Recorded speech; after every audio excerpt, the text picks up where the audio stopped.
from, we've got to know who you are now, because all of this reading is going to relate to who you are now. Yeah. So when you woke up this morning, what I'm going to do is I want to know about what you did in that first 10 minutes. You might have heard me do this in some other readings. Yeah. That very first 10 minutes, what went on? Did you roll over? Did you pet your cat? Did you think about something? Did you have a dream? Just give me 30, 40 seconds out loud, and I'm going to tune into that. Yeah. So I woke up this morning next to my wife and Marley, my newborn son. I decided to go to the toilet, went to the toilet, and after I went to the toilet, I came back and sat down and shut my eyes for another 10 minutes. Then Gabrielle decided to go to the toilet, so I held Marley, and Marley was sick on me. So as she went into the bathroom, Marley was sick in my hands and on my bedsheet. Gabrielle got back into bed and wiped him with a tea towel. I then heard Heath crying, so I got out of my bed. I went into Heath's room, got him a nappy and put a nappy on him.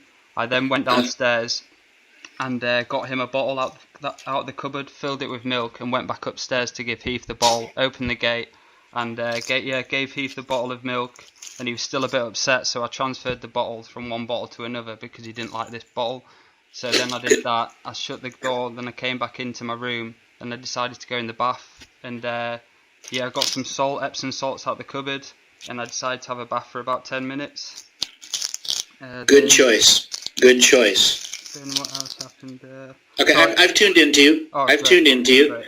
So your main origins before you immigrated here to Earth are Pleiadian and what another species called Nevaran. Nevaran. I don't even speak about these often.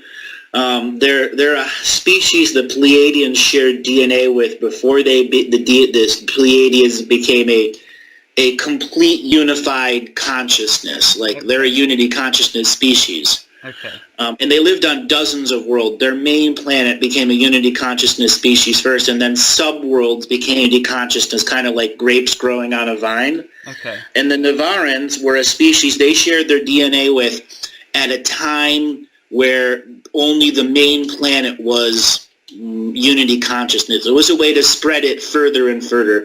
The Nevaran people are, how do I describe this? They're human-looking. They're about 12 to 16 feet tall. Okay. And they have these strange appendages that go into ground. Like, imagine like an octopus tentacle that could come out of your lower back. Okay. But it's not. It doesn't look like an octopus tentacle. It moves like that. But it would go into the dirt.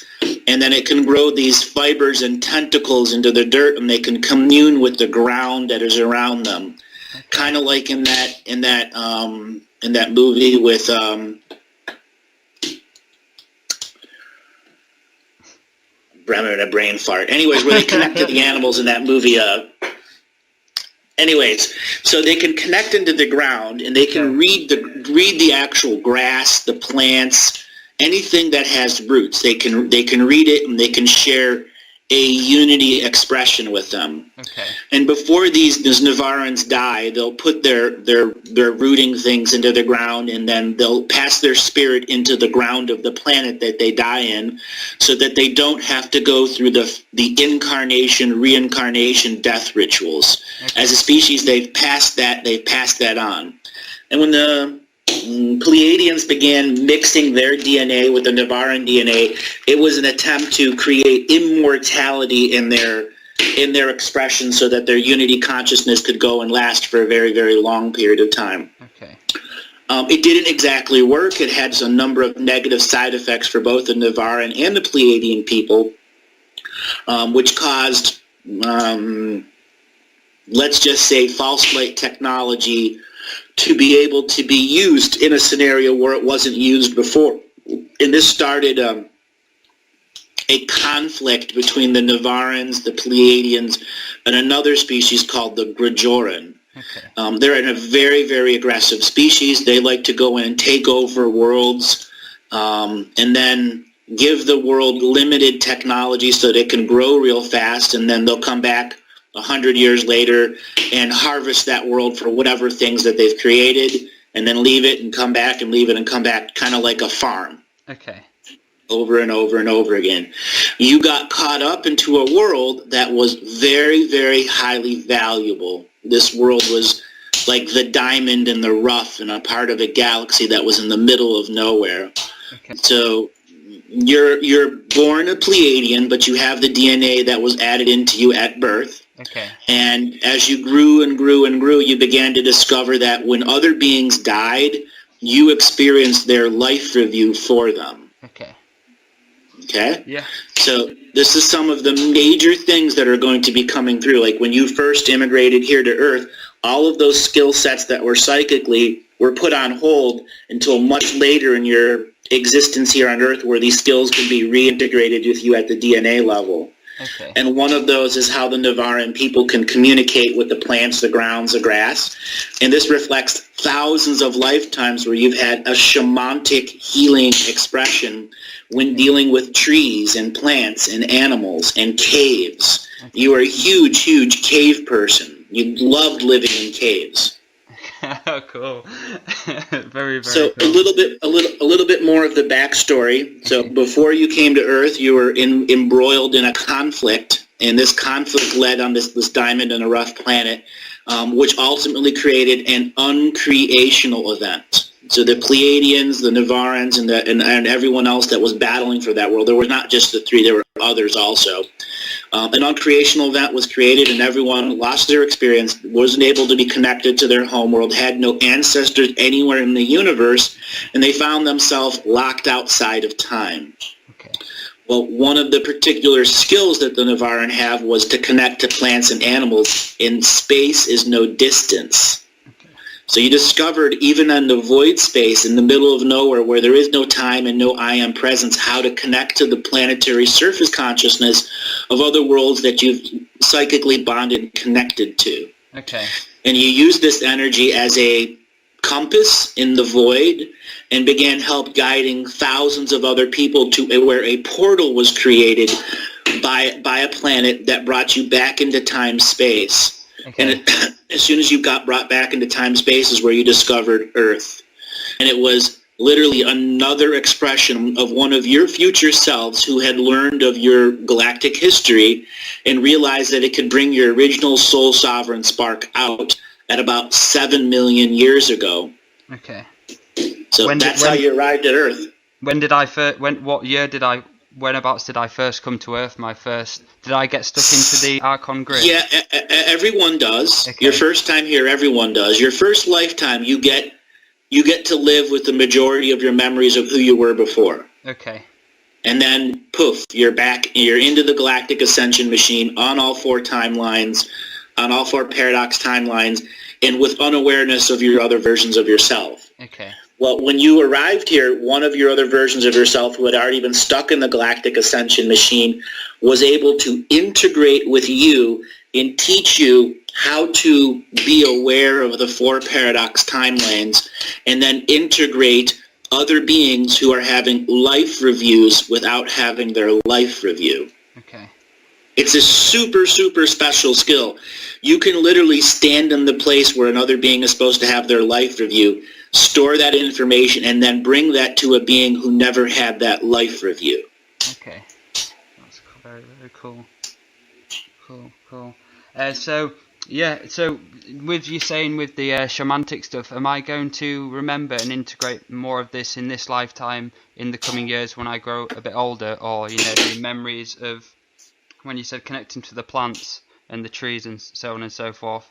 And the answer is yes. Okay. But you are the I am presence being who must go through the interpretation process. Okay. You are the one that must have the actual experience. You're the one that must have that first impression if an entity is good or bad. Can I trust it? Can I work with it? Yeah. Do I trust myself enough? Okay.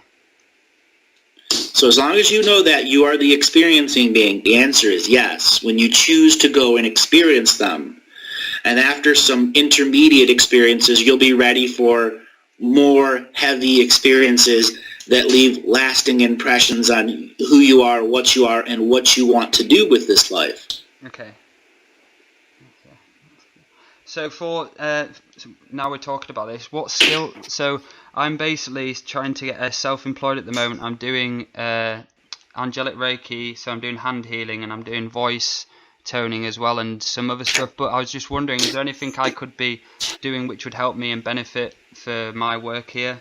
Maybe skill set. I'll get into some of the most important things that your soul is working on right now.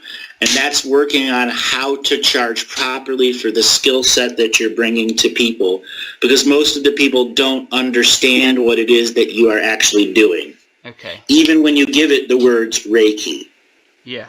Because you're doing far more than just angelic Reiki. You're doing at the beginning of soul surgery. Okay. Psychic surgery. You're bringing in the angelic presences and doing your rote positions and energies, but there's a lot more that your spiritual body is doing. Like that extra tentacle I told you about. Yeah. You actually, when you're doing your psychic work, you have about 8 or 9 of these things that come out and operate just like extra hands. Okay. And you can give temporary control of one of these extra hands to the being you're actually healing so they can feel exactly what it is that you're doing. It's a way to gain the highest layer of trust with a soul surgeon. Okay. I have only seen this in a handful of people in my time that have skill sets like this. It means you've revived it. You've used this over many hundreds of lifetimes. It's been able to come through your past life memories so that when you are doing a skill that you regularly do, which is healing hands-on, just like a silversmith of somebody of 50 generations, you're just natural at it. Okay.